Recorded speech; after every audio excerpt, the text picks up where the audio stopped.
విదేశాల్లో చదవాలనుకుంటున్నారా? అయితే విదేశ్ కన్సల్ట్ ని సంప్రదించండి. నమస్తే, నేను జర్నలిస్ట్ శ్రీనివాస్. ఈరోజు న్యూస్ అనాలిసిస్లో ముందుగా ఆంధ్రప్రభలో వచ్చిన వార్తలను చూద్దాం. హైడ్రా దూకుడు, ప్రజలు నివసిస్తుంటే ఆ ఇళ్లను కూల్చడం లేదు. హైడ్రా దూకుడు ఉందట, ఎవరిపైన? పేద ప్రజలపైన అని పేద ప్రజలు అనుకుంటున్నారు. హైడ్రా దూకుడు వాస్తవమే. అమాయక ప్రజలపైన, పేద ప్రజలపైన 150 గజాల్లో చిన్న చిన్న ఇళ్ళు వేసుకున్న వాళ్ళపైన బుల్డోజర్లు పెట్టి దూకుడు కార్యక్రమం చేస్తున్న హైడ్రా అనేది ఇవాళ హైదరాబాదులో ప్రజలు మాట్లాడుకుంటున్న పరిస్థితి. ఎందుకు అంటే బడాబాబులకే నోటీసులు ఇస్తున్నారు, పేదోళ్లకు నోటీసు లేదు, డైరెక్ట్ బుల్డోజరే. ఇక ఏం నోటీసు లేదు, కాగితం లేదు, కలం లేదు, మాట్లాడుకోవటాలు లేవు, మాట్లాడేది లేదు. ఇదే మురళీమోహన్ గారికి నోటీస్ ఇచ్చారు, పల్లా రాజేశ్వరరెడ్డికి నోటీసులు ఇచ్చారు. ఇట్లా బడాబాబులు పెద్ద పెద్ద వాళ్ళు కబ్జాలు చేసి వ్యాపారాలు చేసే వాళ్ళకేమో, రియల్ ఎస్టేట్ చేసే వాళ్ళకి నోటీసులు ఇస్తారు. ఉండటానికి గూడు లేక కూడు లేక ఉన్నవాళ్ళు వాళ్ళు ఏదో ఒక 50 గజాలు 60 గజాలు వేసుకుంటే వాళ్ళకి డైరెక్ట్గా బుల్డోజర్లు పెట్టి ధ్వంసం చేసే కార్యక్రమం చేస్తుంది. అదే హైడ్రా దూకుడు అంటే ఇలా అనేది ప్రజలు మాట్లాడుకుంటుంది. దూకాలి, ఎవరిపైన దూకాలి? పేద ప్రజలపైన కాదు. వ్యాపారాల కోసం కబ్జా ల్యాండ్లు కబ్జా చేశారు, బఫర్ జోన్లు, ఎఫ్టీఎల్ ల్యాండ్లు కబ్జా చేసి వ్యాపారాల పేరుతోని, కాలేజీల పేరుతోని, కమర్షియల్ ప్లాట్ల పేరుతోని, విల్లాల పేరుతోని కబ్జా చేసిన బడాబాబులు ఉన్నారు. వాళ్ళకి కూల్చాల. వాళ్ళకేం టైం ఇస్తారు, మీరు 15 రోజులు టైం ఇచ్చి మంచి సల్లగా హైకోర్టుకు పోయి ఆర్డర్ తెచ్చుకోండి అని చెప్పి మీరు పేద ప్రజలపైనకేం బుల్డోజర్లు పంపిస్తారు. వాళ్ళు అమాయకంగా పాపం ఎదురు చూస్తున్న పరిస్థితి, ఏం జరుగుద్దో తెలియక పరిస్థితి. కనీసం పొయ్యి మీద వండుకుంటున్న కూడు అట్లనే ఉండగానే కూల్చిన పరిస్థితి ఉందట. నిన్న మొన్న పరిస్థితి, తినటానికి వండుకుంటున్న అన్నంలో కూడా సున్నం కలిపిన పరిస్థితి ఇవాళ హైడ్రా పేరుతో వచ్చింది. పెద్ద ఎత్తున దుమ్మెత్తి పోస్తున్నారు పేద ప్రజలు రేవంత్ రెడ్డి పైన, రేవంత్ రెడ్డి ప్రభుత్వం పైన. ఇది ఇలా జరుగుతున్న పరిస్థితి. ఒకే రోజు 3 చెరువుల్లోని ఆక్రమణల తొలగింపు. వైసీపీ నేత పాణ్యం మాజీ ఎమ్మెల్యే కాటసానిపై క్రిమినల్ కేసు. ఆయనకు చెందిన నిర్మాణాలు, భవనాలకు కూల్చివేత. ఆక్రమణదారులు బడాబాబులైన వదలం. హైడ్రా కమిషనర్ రంగనాథ్ స్పష్టీకరణలు ఇచ్చేస్తాను కానీ వదిలేస్తానుగా.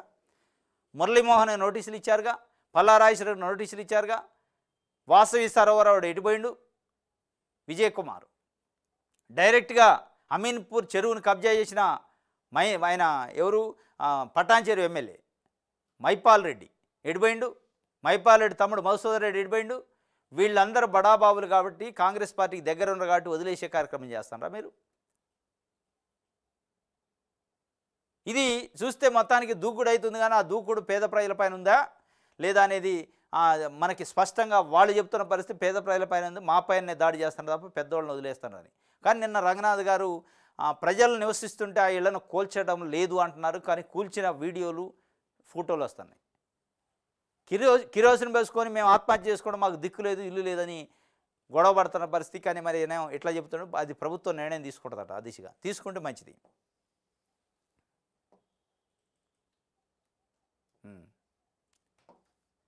ఇది ఒక వార్త. ఇక క్యాబినెట్ విస్తరణ ఉందట. పిసిసి చీఫ్ నియామకం నేపథ్యంలో అటు అడుగులు. కాంగ్రెస్ హైకమాండ్ కసరత్తు. మరో 6గురికి అవకాశం. నిజామాబాదు, ఆదిలాబాదు, రంగారెడ్డి, హైదరాబాద్ జిల్లాలకు చోటు. పావులు కదుపుతున్న ఆశావాహులు. సీఎం మంత్రులను కలుస్తూ విన్నపాలు. ఇక ఎందుకంటే తెలంగాణ కాంగ్రెస్ పార్టీ అధ్యక్షుని మహేష్ కుమార్ గౌడ్ని నియమించారు. దానిపైన చాలా పెద్ద ఎత్తున చర్చ జరిగింది. మధు యాష్కియా, మహేష్ కుమార్ మధు యాష్కియా అని ఆ చర్చకి తెరదింపుతూ మొన్న మహేష్ కుమార్ గౌడ్కి పిసిసి పగ్గాలు అప్పచెప్పారు.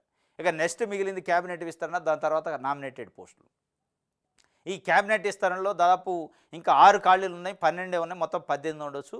6 ఖాళీల్లో హైదరాబాదు, రంగారెడ్డి, నిజామాబాదు, ఆదిలాబాద్కి అసలు లేరు మంత్రులు. ఆ 4 ఇంకొక 2 కూడా అకామిడేట్ చేయొచ్చు వేరే జిల్లాల నుంచి.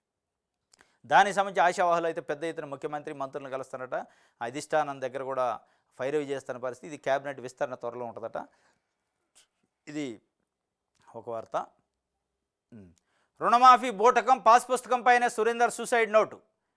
ప్రభుత్వం వక్రీకరణ ప్రయత్నం. పబ్లిక్ అకౌంట్స్ చైర్మన్ నియామకం ఇంకెప్పుడు? మాజీ మంత్రి Harish Rao చెబుతుండు. Public accounts committee chairman పదవి ఎప్పుడు వస్తుంది, ఎప్పుడు వద్దని ఆయన ఊరుతుంది. ఎందుకంటే పబ్లిక్ అకౌంట్స్ పిఎస్సి చైర్మన్ అంటే ప్రతిపక్ష నాయకులకి ఇస్తారు.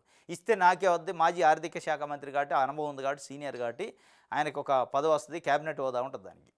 ఆయన అడుగుతుండు. ఇంకోటి రుణమాఫీ మొత్తం కూడా బూటకం అని చెప్తుండు. వాస్తవంగా బూటకం కాకపోవచ్చు కానీ అవకతవకలు, అక్రమాలు, రకరకాల ఆందోళనలు, సమన్వయ లోపం ప్రభుత్వం పట్టించుకోని పరిస్థితి ఉంది.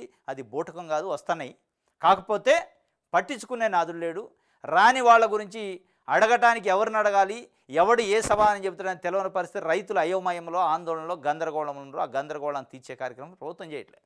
ఈ లోపలనే వరదలు కుమ్మొచ్చి మీద పడ్డది. ఆ వరదలలో ప్రభుత్వం అంతా యంత్రాంగం అంతా ఉంది.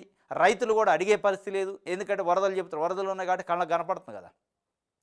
కాబట్టి మొత్తానికైతే ఈ రుణమాఫీ అనేది పెద్ద గందరగోళం అయితే అయిపోయింది పరిస్థితి.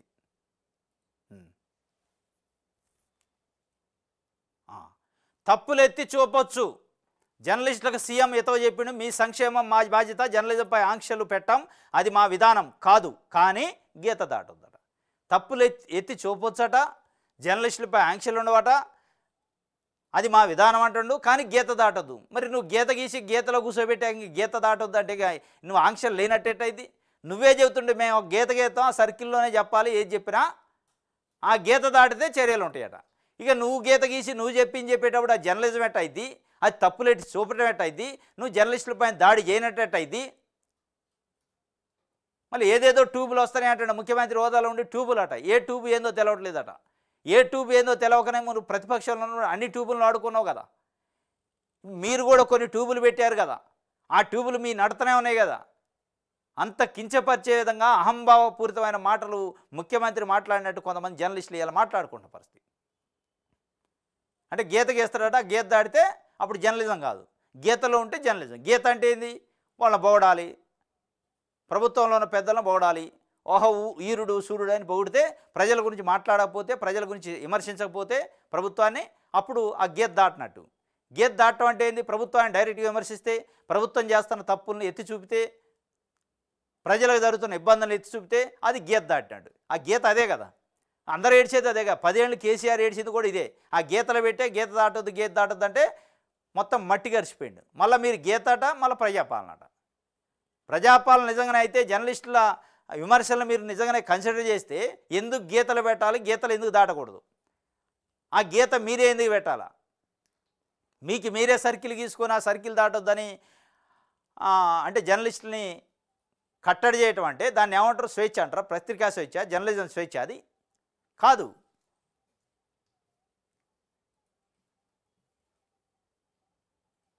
ఇది ఆంధ్రప్రభకు సంబంధించి ఆంధ్రజ్యోతి చూద్దాం. జర్నలిస్టులకు కొత్త పాలసీ అట, అది దానికి సంబంధించి ఒక వార్త. హైడ్రా దెబ్బకు విల్లాలు నేలకు పడ్డాయట. మల్లంపేట కత్వా చెరువులో 13 విల్లాలు కూల్చివేత, చెరువు FTL బఫర్ జోన్లో 18 విల్లాలు 5 నివసిస్తుండటంతో కూల్చివేత వాయిదా. సున్నం చెరువులో 2 నాలుగంతస్తుల భవనాలు, మరో 2 అంతస్తుల భవనాలు నేలమట్టం, 20 రేకుల షెడ్లు, 10 గుడిసెలు కూడా తొలగింపట. 18 విల్లాలు పడేస్తే 20 రేకుల షెడ్లు, 10 గుడిసెలు. పేదోళ్ళు ఒక 30 పడేశారు, పెద్దోళ్ళు ఒక 18 పడేశారట. మొత్తానికి ఇది బ్యాలెన్స్ చేస్తారు. అమీన్పూర్లో వైసీపీ మాజీ MLA Rambhupal Reddy farm house ప్రహరీ షెడ్లు కూల్చివేత, సున్నం చెరువు వద్ద ఉద్రిక్త, ఒంటిపై కిరోసిన్ పోసుకొని బాధితుల ఆత్మహత్యాయత్నం, మల్లంపేటలో విల్లాల కొనుగోలుదారు ఆవేదన, ఆక్రమణదారులపై క్రిమినల్ కేసులు, NRI లేడీ డాన్ భూ కబ్జాలు బట్టబయలు, కత్వా చెరువులో కూల్చిన విల్లాలు ఆమె కట్టినవే, నిందితురాలపై పోలీసులు కేసు నమోదు చేశారట.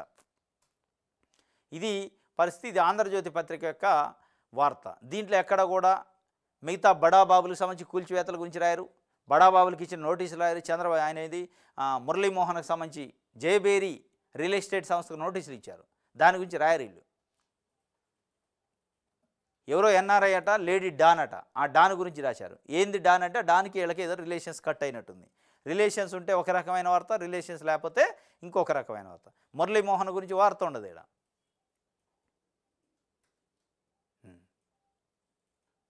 ఇది ఆంధ్రజ్యోతికి సంబంధించి.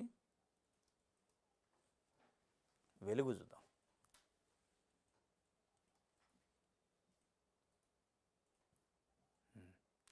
రేవంత్ టార్గెట్గా బీఆర్ఎస్ పావులు కదుపుతుందట. తెలంగాణ ముఖ్యమంత్రి రేవంత్ రెడ్డి నాయకత్వాన్ని అస్థిరపరచడం ఎలా అని కేసీఆర్ మేధోమదనం చేస్తున్నట్టుగా తెలుస్తుంది. తన కొరకరాని కొయ్యలా మారిన రేవంత్ను సీఎం పదవి నుంచి తప్పించడం ఎలా అని బీఆర్ఎస్ చీఫ్ పలు వ్యూహాలకు పదును పెడుతున్నట్టు తెలియవచ్చింది. తెలంగాణ కాంగ్రెస్ పార్టీ 2 గ్రూపులుగా చీలిపోయిందని, సీనియర్ మంత్రులకు సీఎంకు మధ్య పొసగడం లేదంటూ ఒక ప్రచారాన్ని బీఆర్ఎస్ ఉధృతం చేసింది. పరిపాలనలో రేవంత్ విఫలమయ్యారన్న ప్రచారాన్ని ప్రజల్లోకి తీసుకెళ్లాలని పార్టీ కేడర్ను కేసీఆర్ ఆదేశించినట్టు తెలుస్తుంది. మొత్తానికైతే రేవంత్ రెడ్డిని టార్గెట్ చేశారట. కాంగ్రెస్ పార్టీ అధికారంలో ఉన్నప్పటికీ రేవంత్ రెడ్డి ముఖ్యమంత్రిగా ఉండకూడదు అనేది కేసీఆర్ సంకల్పం. ఆ దిశగా చర్యలు ఉన్నాయట. వాళ్ళ యొక్క టార్గెట్ అట పెట్టుకున్నారట. అంటే కాంగ్రెస్ పార్టీలో గ్రూపులు ఉన్నాయి. సీనియర్ కాంగ్రెస్ పార్టీ నాయకులకి, సీనియర్ మంత్రులకి రేవంత్ రెడ్డికి పొసకట్లేదు. డిఫరెన్సెస్ ఉన్నాయి, వర్గ విభేదాలు ఉన్నాయి. పరిపాలన పైన పట్టు కోల్పోయిండు రేవంత్ రెడ్డి, పరిపాలన ఫెయిల్ అయిండు అనే ప్రచారాన్ని ఒక విధంగా సోషల్ మీడియా ద్వారాగా చేసి దానిపైన ప్రజల్లో విస్తృతంగా చేసి మొత్తాన్ని ముఖ్యమంత్రిని మార్చే కార్యక్రమం చేయాలని పన్నాగం పన్నిండట. దానికి సంబంధించి ఒక వార్తను వెలుగు పేపర్ రాసింది. మరి అది ఎంతవరకు వర్కౌట్ అయితే చూడాలి. నిజమైన జర్నలిస్టులను కాపాడుకుంటాం, ప్రజల కోసం పనిచేసే వాళ్ళకి అన్ని విధాల సహకారం ఉంటుంది. CM Revanth Reddy accreditation, health కార్డులు ఇస్తాం. ఇందుకు మీడియా అకాడమీ కొత్త గైడ్లైన్స్ రూపొందించాలి. కొన్ని పార్టీ పత్రికల్లోని జర్నలిస్టుల యజమానుల కోసమే పనిచేస్తున్నారు. భాష విషయంలో సీఎం హోదాను కూడా అవమానిస్తున్నారు. ఆ ట్యూబు ఈ ట్యూబు అంటూ ఇష్టం ఉన్నట్టు చేస్తున్నారని వ్యాఖ్య. జేఎన్జే హౌసింగ్ సొసైటీకి పేట్ బషీరాబాద్లోని 38 ఎకరాల భూమిని అప్పగింత, మిగతా అర్హులైన జర్నలిస్టులకు ఫ్యూచర్ సిటీలో ఇళ్ల జాగాలు ఇస్తామని చెప్పిండట. మీడియా అకాడమీకి 10 కోట్లట. ఆ ట్యూబు ఈ ట్యూబు అంటే ఇష్టం వచ్చినట్టు చేస్తాడట. అంటే వాళ్ళు ఇష్టం వచ్చినట్టు చేయదు, మీ ఇష్టం వచ్చినట్టు చేస్తే వాళ్ళు నిజమైన జర్నలిస్టులు. మీ ఇష్టం వచ్చినట్టు చేసి బడా మీడియా సంస్థలు, మెయిన్ స్ట్రీమ్ మీడియా సంస్థలను మీరు మేనేజ్ చేస్తే అవి మంచి మీడియా సంస్థలు, వాళ్ళు ఆ యజమాన్యాలు మంచి. ఎవరైతే ప్రజల గురించి ప్రభుత్వానికి వ్యతిరేకంగా వార్తలు రాస్తారో, ప్రజల సమస్యలను ప్రభుత్వం దృష్టికి తీసుకొస్తారో వాళ్ళు మంచివాళ్ళు కాదు. అవి ఆ ట్యూబులు ఈ ట్యూబులు. అయితే ఈ ట్యూబు లేదు, ఆ ట్యూబు లేదు, అన్ని ట్యూబులు ప్రజల కోసం ఉంటాయి. ఏ ట్యూబ్ ఉన్నా ప్రజల కోసం ఉంటాయి. మీరు పరిపాలన చక్కగా చేస్తే, మీరు సమర్థంగా ఉంటే ఏ ట్యూబు ఏం చేసినా ఏమీ కాదు. మీరు అది గుర్తుంచుకోవాలి. ఎన్ని ట్యూబులు పెట్టినా, ఎన్ని ట్యూబులు వెలిగించినా మీ పనితనమే మిమ్మల్ని నిలబెట్టింది, ట్యూబులతోని కాదు. అది మీరు భ్రమలో ఉన్నారు. ఇంకా అంటే ఆ ట్యూబ్ ఈ ట్యూబ్ అంటే మొన్న కొండారెడ్డిపల్లికి ఒక 2 యూట్యూబ్ ఛానళ్ళకి సంబంధించిన మహిళా జర్నలిస్టులు వెళ్ళి రైతు రుణమాఫీకి సంబంధించి అక్కడ ఎంతమందికి బెనిఫిట్ వచ్చింది, రాని వాళ్ళు ఎంతమంది అని ఒక ఇన్ఫర్మేషన్ని ప్రజల ముందు ఉంచడానికి, వాళ్ళ యొక్క బాధల్ని తెలుసుకోవడానికి వెళ్ళారు. వాళ్ళపైన కాంగ్రెస్ పార్టీకి సంబంధించిన కార్యకర్తలు, రేవంత్ రెడ్డి గారికి సంబంధించిన అనుచరులు దాడి చేశారు. అదే ఆయన బాధ. ఆ ట్యూబ్ యూట్యూబ్ అంటే ఆ ట్యూబులే. ఆయన చెప్పేది ఆ ట్యూబులు అనమాట. ఎవడు పడితే వాడు యూట్యూబులు అని చెప్పి వస్తాడు, ఏది పడితే అది మాట్లాడుతాడంటే, అంటే రేవంత్ రెడ్డి గారు ఏంది, ఒక కట్టడి చేయాలి, ఒక ముట్టడి చేయాలి, ఒక నిర్దేశంగా ఇదే మాట్లాడాలని చెప్పాలని ప్రయత్నం చేస్తారా మీరు? అంటే మీకు ఇప్పుడే గుర్తొచ్చిందే, ఎవడు పడితే వాడు వస్తుండు, ఎవడు పడితే వాడు యూట్యూబ్లు ఆ ట్యూబులు పెట్టుకొని వస్తుండు, సీఎం స్థాయిని కూడా కించపరుస్తుండ్రని. కేసీఆర్ 10 ఏళ్ళు ఉన్నప్పుడు మరి ఈ ట్యూబులను పెట్టుకున్న కానీ మీరు ప్రతిపక్ష పార్టీగా గుర్తింపు పొందింది, ఉద్యమాలు చేసింది. కేసీఆర్ పైన కూడా ఇదే యూట్యూబులు ఆ ట్యూబులు కూడా ఎట్లా పట్టితే అట్లా విమర్శించినగా. మరి అయ్యాల మీరు సీఎం స్థాయిని అగౌరవపరచొద్దని చెప్పలేదు కదా. మీరు కూడా స్వయాన ముఖ్యమంత్రిని అనేక రకాల అవమానకరమైన మాటలు మాట్లాడారుగా. అంటే మీరు మాట్లాడితే తప్పు కాదు, యువతలో మాట్లాడితే తప్ప. ఇదే ఆయన యొక్క అంటే జర్నలిజం పైన, జర్నలిస్టుల పైన ఆయనకున్న వ్యూ ఏందనేది బయటకు స్పష్టంగా అర్థమవుతుంది.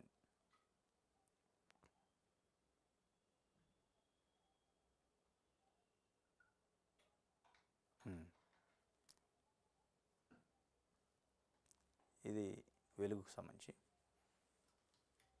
నమస్తే తెలంగాణ. సామాన్యులే సమెదలు, కూల్చివేత, గుండెకోత. తెల్లారక ముందే బస్తీలపై బుల్డోజర్లతో హైడ్రా దాడి. పండగపూట పేదల ఇండ్లు కూల్చివేత. సర్కారుపై దుమ్మెత్తి పోసిన బాధితులు. చంటి పిల్లలతో వర్షంలోని కుటుంబాలు. కళ్ల ముందే గూడు చెదిరిన పేదలు. కిరోసిన్తో పలువురు ఆత్మహత్యాయత్నం. కనికరం లేని కాంగ్రెస్ సర్కార్ అని కేటీఆర్ చెబుతుండు. గంటల వ్యవధిలోని రోడ్డు పాలైన బతుకులు. చావేశారని వాళ్ళు కిరోసిన్ పోసుకొని నిప్పంటించుకుంటామని వాళ్ళ యొక్క నిరసన తెలుపుతున్నారు. ఇది పరిస్థితి. గుండె చెదిరి నేడ కరువైందట. మాదాపూర్లోని సున్నం చెరువు సమీపంలో ఇళ్లను ఆదివారం హైడ్రా రెవెన్యూ అధికారులు కూల్చివేయడంతో గూడు కోల్పోయి నిలువ నీడలేక వర్షంలో తడుస్తున్న మహిళలు. ఇంత దారుణమా, ఇంత అమానవీయమా? వాళ్ళకి కనీసం నోటీసులు ఇవ్వద్దు, వాళ్ళకి టైం ఇవ్వద్దు. మొత్తం సామాన్లు బయట పెట్టుకొని వర్షంలో కూర్చున్నారు. చంటి పిల్లలు ఉంటారు, మహిళలు ఉంటారు, వికలాంగులు ఉంటారు, వృద్ధులు ఉంటారు. కనీసం ఉండాలి కదా. హైడ్రా అధికారులు ఆదివారం సున్నం చెరువు వద్ద గుడిసెలకు కూల్చివేయడంలో ఇంట్లోని సామాన్లు బయటకు తీసుకొస్తున్న బాధితులు బాధిత కుటుంబాలు. అంటే వీళ్ళ పేద ప్రజలకు సంబంధించిన గూడు నుంచి ఎదిరియడానికి బుల్డోజర్లు ఫాస్ట్గా వస్తాయి, వీళ్ళపైన దూకుడు బాగానే ఉంటుంది. కానీ పెద్ద పెద్ద వాళ్ళకి సంబంధించి మురళీమోహన్, పల్లా రాజశేఖర్ లాంటి వాళ్ళకైతే నోటీసులు ఇచ్చి వాళ్ళకి మంచి టైం ఇస్తారు, మీరు మంచి చదువుకోండి, మీకు సంబంధించిన అన్నీ అని చెప్తారు. వీళ్ళకి టైం ఇవ్వద్దు అనేది మీ హైడ్రా దూకుడా అనేది ఇలా పేద ప్రజలు వాళ్ళు నెత్తి నోరు కొట్టుకున్న పరిస్థితి. అయ్యి అయిపోయాయని ఆమె తల బాదుకుంటుంది. గుడిసెగూలి గోడు మిగిలిందట. ఇది పరిస్థితి. కేసీఆర్ తెలంగాణ ఇస్తే నువ్వు కూలుస్తున్నావు ఒక బాధితురాలు. కేసీఆర్ 28 రోజుల్లో 30 రోజుల్లో నిరాహారదీక్ష చేసి 28 రోజులు 30 రోజులు నిరాహారదీక్ష చేసి తెలంగాణ తెస్తే నువ్వేం చేసావయ్యా? మాలాంటి వాళ్ళ ఇళ్ళు కడుపులు కొట్టడానికి వచ్చావు, ఏదైనా మంచి పని చేసి శబాస్ అనిపించుకోవాలి, అంతేగాని ఇలా పేదల ఇళ్లపై పడతావా? మేము డబ్బులు ఖర్చు పెట్టుకొని కోర్టుకు వెళ్ళాం, కోర్టులు ఎందుకున్నాయి? కేసు అక్కడ ఉండగానే ఇక్కడికి వచ్చి ఇలా ఎలా కూలుస్తారు? మేమేమి దొంగతనం చేయలేదు, కష్టపడి లోన్లు తెచ్చుకొని ఇళ్ళు కట్టుకున్నాం అని ఒక బాధితురాలు ఆవేదన వ్యక్తం చేసింది. కేసీఆర్ 28 రోజులు 30 రోజులు నిరాహారదీక్ష చేసి తెలంగాణ చేస్తే నువ్వు మా కొంపలు కూలవటానికి వచ్చినావు అని చెప్పి మహిళ స్పష్టంగా అడుగుతుంది. మాలాంటి వాళ్ళ కడుపులు ఇళ్ళు కొట్టడానికి వచ్చినా, ఇళ్ళు కడుపులు పడగొట్టడానికి వచ్చినా అని చెప్పి అడుగుతుంది. ఇది పేద ప్రజల ఆవేదన పాపం. ఇది ఒక వార్త. రేవంత్ పాలన మాయాపాశం, 9 నెలల్లో 470 మంది రైతులు ఆత్మహత్య చేసుకున్నారట. రైతు రుణమాఫీ ఎగేసేందుకు 31 సాకులు చెప్తున్నారు. రేషన్ కార్డు లింకు లేదని అసెంబ్లీలో చెప్పారు. సురేందర్ రెడ్డి ఆత్మహత్య లింకు నిరూపితమైంది. ఆంక్షలతో కుటుంబం బంధాల్లో చిచ్చు పెట్టారు. అవివాహితులకు రుణమాఫీ చేయడం లేదు. పెళ్లి కాని వారు భార్య ఆధార్ కార్డు ఇవ్వాలట. పెళ్ళే కాని వాళ్ళు భార్య ఆధార్ కార్డు అని చూద్ది. ఇదేమి అర్థం లేని లింకులు. రుణమాఫీ కాకపోయా, రైతు బంధు రాకపోయా, మాజీ మంత్రి ఎమ్మెల్యే హరీష్ రావు ధ్వజం. మాఫీ చేయనప్పుడు పదవులు ఎందుకు? ఇది ఒక వార్త. ఆయన చెప్పిన విమర్శించుంటే రైతు రుణమాఫీ పైన వాస్తవం కొంత ఇబ్బందులు అయితే ఉన్నాయి, కానీ ఇబ్బందుల్ని ప్రభుత్వం కూడా పట్టించుకునే పరిస్థితి లేదు, వదిలేసింది. రియల్టర్ చెరువులో మరో చెరువు అట. కొత్త కోటలోకి చేరిన వరద నీటి జలకళ. ఇది రియల్టర్ చెరువులో మరో చెరువు ఉందట. ఇంకోటి హైడ్రా ఎఫెక్టు, తగ్గిన రిజిస్ట్రేషన్లు. బుల్డోజర్ల భయంతో తగ్గిన ఇళ్ల ప్లాట్ల కొనుగోళ్లు. రాష్ట్రంలో గత నెల 32% పడిపోయిన రిజిస్ట్రేషన్లు. జూలైతో పోలిస్తే 412 కోట్లు తగ్గిందట ఆదాయం. హైడ్రా పోయి బుల్డోజర్ పెడితే ఇంకెవడు కొంటాడు? ఇల్లు కొంటాడా, ప్లాట్ కొంటాడా? అది ఎందులో ఉందో తెలియదు. జిహెచ్ఎంసీ, హెచ్ఎండిఏ, రెరా ఇచ్చిన అప్రూవల్కి దిక్కు లేదు. అవి అప్రూవల్ కావు, అవి చెల్లవు, మేమైతే ఇస్తాం కానీ కూల్చేది కూడా మళ్ళీ మేమే అని చెప్తున్నాక ఇంక ఎవరు ఇచ్చిన అప్రూవల్ నమ్మాలి, ఏ కాగితాన్ని నమ్మాలో తెలియక కొనేటోడు ముందుకు రాక 412 కోట్ల రూపాయలు ఒక ఆగస్టు నెలలోనే గవర్నమెంట్కి ఆదాయం తగ్గిందట. హైడ్రా ఎఫెక్ట్ ఇది. హైడ్రా ఎఫెక్ట్తో తగ్గిన దానికి సంబంధించి రిజిస్ట్రేషన్స్.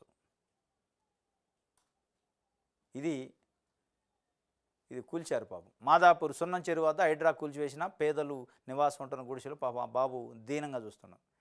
జైబేరీకి నోటీసులు, పేదలపైకి బుల్డోజర్ల. డైరెక్ట్గా పేద ప్రజల క్వశ్చన్ చేస్తున్నారు. జైబేరీ మురళీమోహన్ గారికి నోటీసులు ఇస్తావు, మాకైతే బుల్డోజర్లు పంపిస్తావా మా పైకి, పేదలపైకి అని చెప్పి వాళ్ళు అడుగుతున్న పరిస్థితి. సున్నం చెరువు వద్ద గుడిసె కూల్చివేత్తో ఆందోళనతో కిరోసిన్ పోసుకున్న ఓ అర్చకుడు అట పాపం అదుపులోకి తీసుకుంటారు పోలీసులు. కూల్చివేతల తర్వాత ఓ ఇంటి శిథిలాల మధ్య పడి ఉన్న అన్నం గిన్నె, వండుకునే అన్నం గిన్నె, ఉడుకుతుంది అన్నం, కూల్చేశారు. అంటే వండే అన్నంలో మట్టేస్తారు, వండుకున్న అన్నంలో మట్టేస్తారు, తినే అన్నంలో మట్టేసే కార్యక్రమం చేస్తారు. పేద ప్రజల పొట్ట కొట్టే కార్యక్రమం ఇది, ఇళ్ళను కూల్చే కార్యక్రమం అని చెప్పి వాళ్ళు మాట్లాడుకున్న పరిస్థితి. కూల్చివేతల్లో హైడ్రా ద్వంద్వ వైఖరి. నోటీసులు లేకుండా కొందరికి ఇచ్చి మరికొందరికి. పేదల గుడిసెలు కూల్చిన అధికారులు బడా బాబులకు నోటీసులతోనే సరి. నిర్మాణాలను మేము తొలగించుకుంటామని జైబేరీ అధినేత మురళీమోహన్ చెప్తుండు. మేము తొలగించుకుంటాం, మరి వీళ్ళు తొలగించుకోలేరా? అంటే ఆయన తొలగిస్తారంటే ఆయనకు టైం ఇస్తారు. పేద ప్రజలు కూడా మాకు 1 వారం 10 రోజులు టైం ఇవ్వండి, మేమే తొలగిస్తామంటే ఏం టైం ఇస్తే భూమి బద్దలైతే ఏమైనా కొంపలు మునుగుతున్నాయి? వాళ్ళు రోడ్డును పడేస్తారు పేద ప్రజల్ని. ఇదే కాంగ్రెస్ పార్టీ ప్రజాపాలన, ఇందిరమ్మ పాలన అంటే?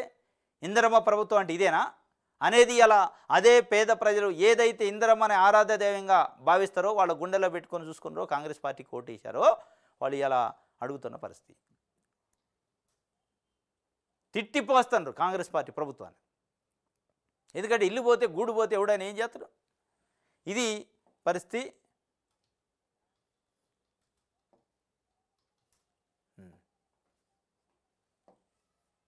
ఎక్కడెక్కడ కూల్చివేతలు.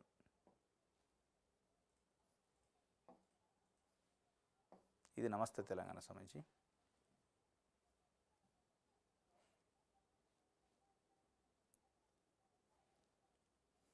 రైట్, సాక్షి చూద్దాం. మళ్లీ ముప్పాట వణికిపోతున్న మున్నేరు వరద బాధితులు పరివాహక ప్రాంతాల్లో వదలని భారీ వర్షాలు. ఉప్పొంగి ప్రవహిస్తున్న మున్నేరు ఆకేరు లోతట్టు ప్రాంతాల ప్రజలను అప్రమత్తం చేస్తున్న అధికార యంత్రాంగం ఇంకొన్ని రోజులు పునరావాస కేంద్రాల్లోనే ఉండాలంటే హెచ్చరికలు. ఈ నెల 1న విరుచుకుపడిన వరదతో పాలేరు, ఖమ్మం, మదిర నియోజకవర్గాల్లో విధ్వంసం జరిగిందట. ఉన్నదంతా ఊడ్చుకుపోవడంతో కట్టుబట్టలతో మిగిలిన బాధితులు. తాజా వరద పరిస్థితులు, వర్షాలు కొనసాగుతాయనే హెచ్చరికలతో సర్వత్రా ఆందోళన ఉందట. మళ్ళీ మున్నేరు ముంపు మళ్ళీ ఒక తాటికాయ పడ్డట్టయింది. మూలిగే నక్క మీద తాటికాయ పడ్డట్టు పరిస్థితి. పాపం వాళ్ళు ఇంకా బురదలోనే ఉన్నారు, ఇంకా అది శుభ్రమే చేసుకుంటున్నారు. మళ్ళీ వానందట, మళ్ళీ ముంపు వచ్చే అవకాశం ఉంది, ఆందోళన చెందుతున్నారని. రాకాశ్ తండకు అండగా ఉంటాం, తండాను చూసి రమ్మని ప్రధాని మోదీ చెప్పారని కేంద్ర మంత్రి కిషన్ రెడ్డి చెబుతున్నాడు. ముంపునకు గురైన పంట పొలాలు, ఇళ్లు పరిశీలన. తిరుమలాపల్లం మండలంలో రాకాశ్ తండాలో మొత్తం ఊరుకూరే పోయిందట. దానికి సంబంధించి ప్రధాని మోడీ దృష్టికి పోయిందట. మోడీ కిషన్ రెడ్డికి బీజేపీ ఎంపీలకు చెప్పినట పోయి చూసి రండి అని చెప్పి. ఆ రాకాశ్ తండా పొంగులేటి శ్రీనివాసరెడ్డి గారి కాన్స్టిట్యున్సీ పాలేరులో ఉంది. ఆయన నిన్న వాళ్ళని తీసుకెళ్ళి చూపించండి అక్కడ ఉన్న ఇబ్బంది ఏందనేది, ఆ రాకాశ్ తండాలో జరిగిన నష్టం ఏంటనేది.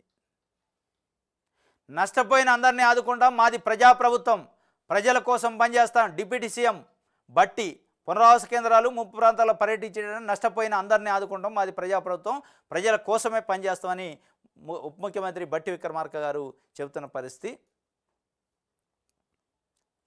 దానికి సంబంధించి ఒక వార్తని ఇచ్చారు.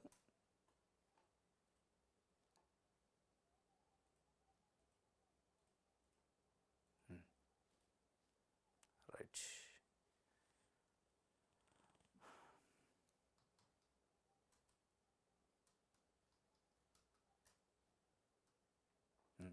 ఫిరాయింపులపై హైకోర్టు తీర్పు నేడే. దానము, కడియము, తెల్లం పార్టీ మార్పుపై దాఖలైన పిటిషన్లు. ఇది పెద్ద ఎత్తున రాజకీయ వర్గాల చర్చ జరుగుతుంది. ఈరోజు హైకోర్టులో హీరింగ్ ఉంది. పార్టీ ఫిరాయింపు చేసిన దానం నాగేంద్ర, కడియం శ్రీహరి, తెల్లం వెంకట్రావు, భద్రాచలం ఎమ్మెల్యే వీళ్ళ ముగ్గురు సంబంధించి పాడి కౌశిక్ రెడ్డి, కేపీ వివేకానంద గౌడ్ బీఆర్ఎస్ పార్టీకి సంబంధించిన ఎమ్మెల్యేలు పిటిషన్ వేశారు వేర్వేరుగా హైకోర్టులో. వాళ్ళని డిస్క్వాలిఫై చేయండి, అనర్హులుగా ప్రకటించండి, ఎమ్మెల్యే ఆ పదవి నుంచి తప్పించండి అని. దానిపైన హైకోర్టులో వాయిదాలు పడుకుంటూ వచ్చింది. ఈరోజు హీరింగ్ ఉందట. మరి హీరింగ్లో ఏం తేలొచ్చు, వాళ్ళని డిస్క్వాలిఫై చేస్తుందా, చేస్తే ఇంకా మిగతా పార్టీ మారిన 10 మంది ఎమ్మెల్యేలు వాళ్ళ భవిష్యత్తు ఏంది, వాళ్ళ భవిత్యం ఏంది అనేది పెద్ద ఎత్తున ఆందోళన. మొత్తం మీద అయితే హైకోర్టులో ఏదో జరిగే అవకాశం అయితే టెన్షన్ ఉందట. ఏం జరిగిద్ది, ఏం జరగబోతుంది. ఒకసారి ముగ్గురు ఎమ్మెల్యేలకు సంబంధించి డిస్క్వాలిఫికేషన్ పై నిర్ణయం రాష్ట్ర రాజకీయ చరిత్రనే మార్చే అవకాశం ఉంది. రాష్ట్రంలో రాజకీయ పరిణామాలు మొత్తం మారిపోతాయి. నిజంగానే వీళ్ళు డిస్క్వాలిఫై అయితే మిగతా ఉన్న 10 మంది మళ్ళీ వచ్చి రిటర్న్ బీఆర్ఎస్లోనే జాయిన్ కావాలి, అనివార్యం. లేదు వాళ్ళ పదవులు కూడా పోయినాయంటే 10 ఎమ్మెల్యేలకి ఉప ఎన్నికలు వస్తాయి. ఇప్పుడు ఉప ఎన్నికలు వస్తే కాంగ్రెస్ పార్టీ తట్టుకునే పరిస్థితులు ఉందా అనేది పెద్ద ప్రశ్న. ప్రజల్లో తీవ్రమైన వ్యతిరేకత వస్తుందనేది బయట చర్చ. అంటే ప్రభుత్వం, కాంగ్రెస్ పార్టీ ప్రభుత్వం అనుకున్న స్థాయిలో పని చేయలేకపోతుంది, ప్రభుత్వం పైన పట్టు లేదు, పరిపాలన పైన పట్టు లేదు అనేది బయట చర్చ. కొత్త సీనియర్ మంత్రులకి, ముఖ్యమంత్రికి కూడా గ్యాప్ ఉంది అనేది కూడా ఒక చర్చ. మొత్తానికైతే ఉప ఎన్నికలకే బాటలు వేయబోతుంది ఇవాళ హైకోర్టు తీర్పు అనేది ఒక టెన్షన్ అయితే ఉంది.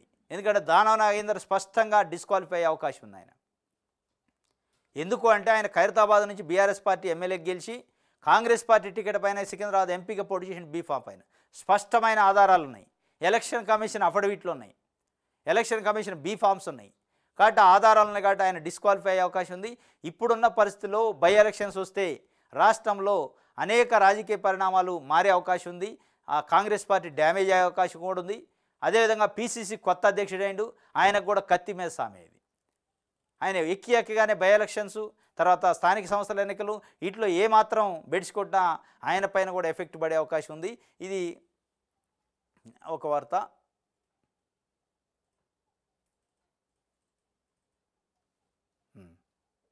ఇది సాక్షికి సంబంధించి.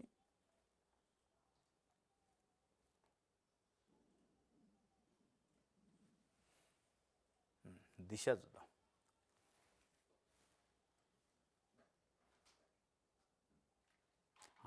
బీసీ రిజర్వేషన్లే ఫస్ట్ ప్రయారిటీ అయితే త్వరలో కులగణనపై విధాన నిర్ణయం. నేడు బాధ్యతలు స్వీకరించిన కొత్త బీసీ కమిషన్ చైర్మన్. స్థానిక ఎన్నికల నిర్వహణపై కమిషన్ ఫోకస్ పెట్టిందట. బీసీలకి రిజర్వేషన్లు పెంచడమే ఫస్ట్ ప్రయారిటీ అంటే నిరంజన్ గారు బీసీ కమిషన్ చైర్మన్గా ఎన్నికైనా ఆయన ఇలా బాధ్యతలు స్వీకరిస్తారట. మరి అది ఏ మేరకు ప్రభుత్వం సహకరిస్తుంది, ఏ మేరకు నిజంగానే అయిద్ది అనేది చూడాలి. ఉట్టినే చేసినట్టు అనిపించి దాన్ని మళ్ళీ కోర్టులలో అడ్డం పెట్టే కార్యక్రమం చేస్తే అంటే మేము చేసినాం కానీ కోర్టులు అడ్డుకున్నాయి, కోర్టుకు పోయారు, ఆ బీఆర్ఎస్ పార్టీ పోయింది లేదా బీజేపీ పార్టీ పోయిందని వాడి మీద తోసే కార్యక్రమం ఏమైనా ఉంటుందా? నిజంగానే చేసే కమిట్మెంట్ ఉందా? చేసే కమిట్మెంట్ ఉంటే ఆ చర్యలు వేరే ఉంటాయి. చేసే కమిట్మెంట్ ఉన్న వ్యవహారాలే కనిపించలే. ఏదో తూతు మంత్రంగా చేస్తున్నాం అని నటించడానికే చేస్తున్నట్టు తప్ప నిజంగానే చేయాలనే కమిట్మెంట్ ఉన్నట్టు కనిపించట్లేదు.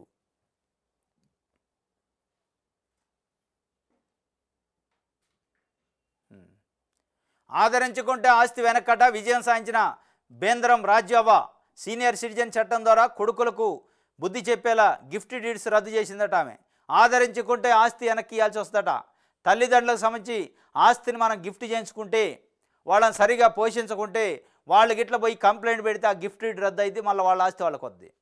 అందుకే ఆమె సాధించింది. ఆమె మొత్తానికైతే సీనియర్ సిటిజన్ చట్టం ద్వారా విజయం సాధించిందట.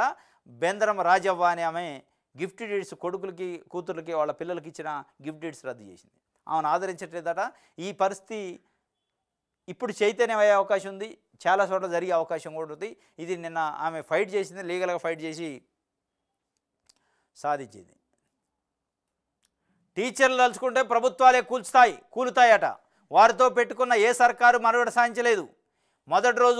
మొదటి వారం జీతం బీజేపీ పోరాట ఫలితమే కేసీఆర్ ప్రభుత్వం ఉపాధ్యాయులను వేధించింది. వారి కోసమే కొట్లాడి జైలుకెళ్ళా.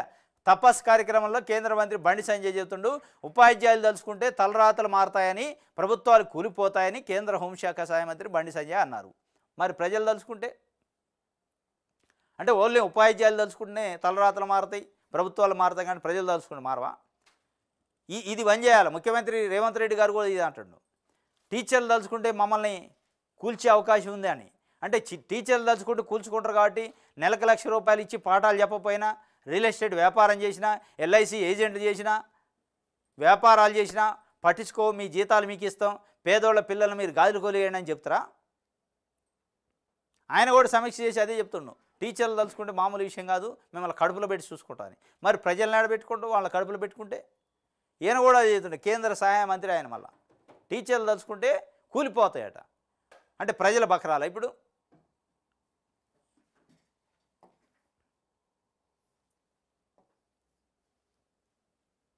ఇది దిశకు సంబంధించి ఈనాడు చూద్దాం.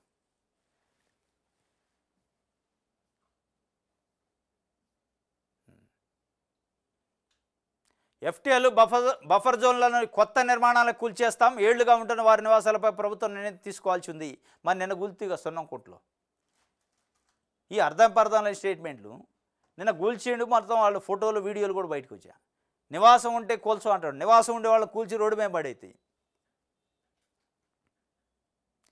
ఇంటి పరిహారం 17,500కు పెంచారట. వరద బాధితులకు మరింత సాయం ప్రతిపాదనలపై అధికారులకు సీఎం సూచనలు చేసిండు.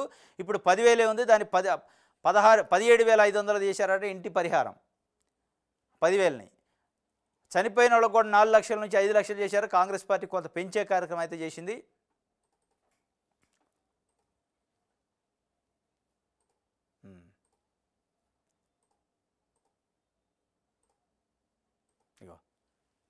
నోటీసులు ఇవ్వకుండా కూల్చారని ఆవేదన వ్యక్తం చేస్తున్నారు. ఏడా ఎఫ్టీఎల్ బఫర్ జోన్లో కొత్త నిర్మాణాలు కూలుస్తూ ఆల్రెడీ ఉండే వాళ్ళని గోల్సు అని ఈయన స్టేట్మెంట్ ఇది. ఆడ కూల్చిని మొత్తం కనపడతాయి. మొత్తం బయటకు వచ్చి బజార్లో పడ్డారు వాళ్ళు. ఇది ఈనాడుకు సంబంధించి. ఇది ఈరోజు న్యూస్ అనాలిసిస్ వార్తలు. రేపు తాజా వార్తలతో తిరిగి కలుసుకుందాం. Thank you.